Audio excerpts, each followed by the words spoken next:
Bank is one of the largest banks in Tanzania, and it's a universal bank, meaning we do bank all the way from the small guy, the retail customer, to the big players in the cashew world. So we do provide financing to all the actors within the cashew value chain. That's what we do. Of course, that's what all banks do. So our interest when we come here to the World Cashew Conference is to get to understand what's happening in the cashew world globally. What are the big producers doing? I'm talking what's Ivory Coast doing, what's Cambodia doing. Those are the mega players. And what are the processors doing and saying, and what's the demand side looking like? That helps us to understand and gauge what is the direction in terms of the cashew crop sector within Tanzania. And that's important to us because it helps us to understand when the traders come in looking for facilities, we're able to anticipate what kind of trade volumes they're likely to do. We're able to understand from the cashew board and all the various observers within the industry, what's the production like? So for example, we already know this upcoming season in Tanzania, the estimate is to have a production of around 260 metric tons. That's a slight increase from what was produced last year. 260,000 metric tons. 260 metric tons. And last year it was around 250. So you see there's a bit of a bumper crop. And from what we are hearing from Cambodia, they're expecting a bumper crop. So all around the world, there's bumper crop expectations. So from the production side, things are looking good. Processors, they are also happy that production is coming in strong. So the prices may not go up. So prices may not go up so much because it depends now what's demand side going to be doing. We know demand doesn't escalate that fast. So maybe there might be interesting dynamics with regards to what prices are likely to look like. So those are some of the interesting takeaways from this particular World Cashew Conference. Yes. So what are the minimum criteria to get a loan from the bank in Tanzania?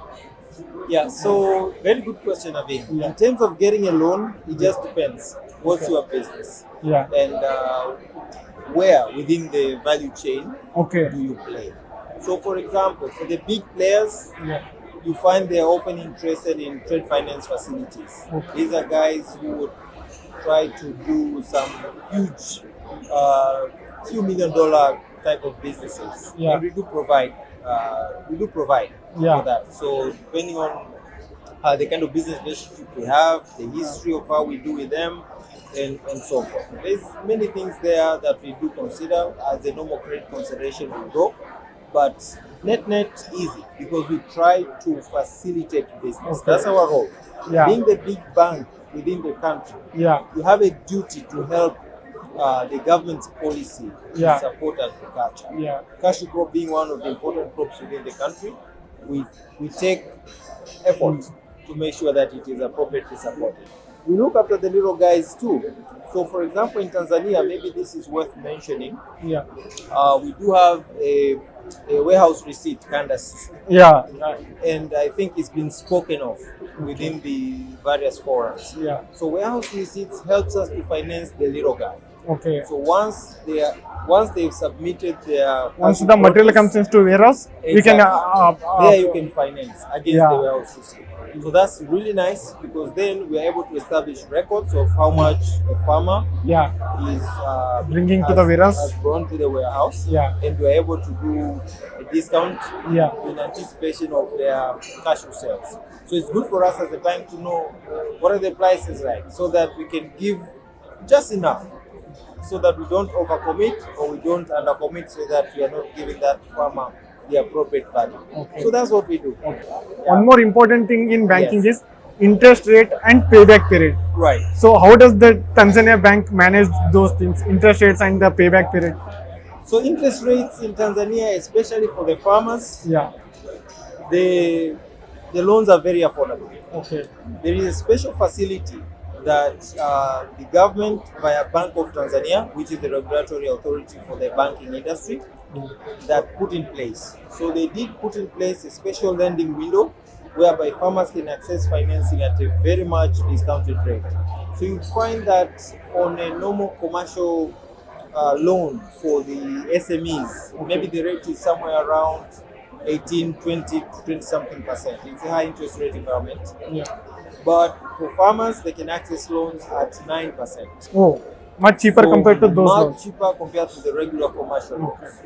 And that is on the back of this facility that was created by the Central Bank of Tanzania to support farmers to access loans at affordable rates.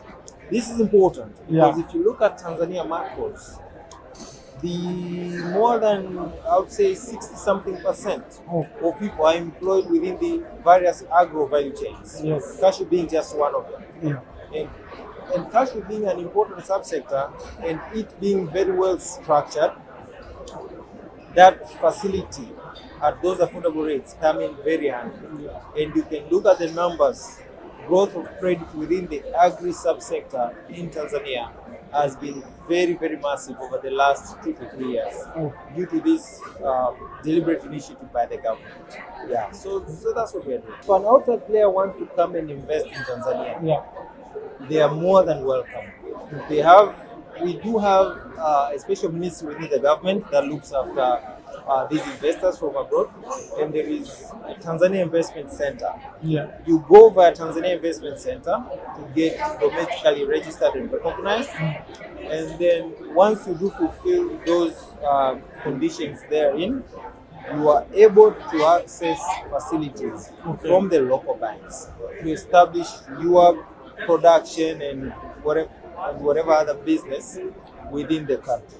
So you have that opportunity. And we have several investors who have actually come in the country and done that. So it's very much possible. And at the moment, there's a particular focus in terms of trying to invite processors to come in country and support growing the processing capacity within the country.